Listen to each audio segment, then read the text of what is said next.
Máte 20, prečo stále ste materi na krku? Na hanbu. Ak sa nevydáš a nebudeš mať dieťa, čo po tebe ostane? Moja netier, Adela. Vy ste ten nebezpečný pán Štúr? Majú ma pod dohľadom. Pešť a Viedeň. Prečo sa búrite? Mladí ľudia musia v niečo veriť. Ľudovít Štúr verí v slovenčinu.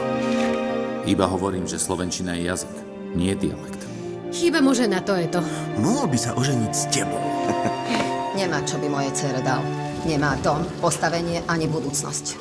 Vo svete je habať aj takých, čo nemajú meno ani kde bývať. Iba plnú hlavu vecí, na ktoré treba zabudnúť. Neviete o tejto krajine nič, slečna Ostrovská. Žena, ktorá sa do neho zamiluje, stratí pre neho cenu. Veď on ma nechce! Ale hovno nechce!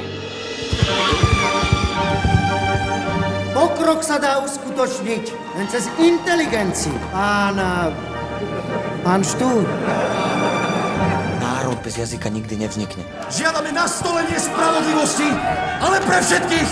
Žiadame, aby bola slovenčina úradným jazykom! Viem čítať osud. Proti osudu nikto nič nezmôže. Zatýkač. Obvinení sú Buriči Urban, Hodža a Štúr. Taká hanba. Čoho sa tak bojíte? Keby som nemusel brať ohľad.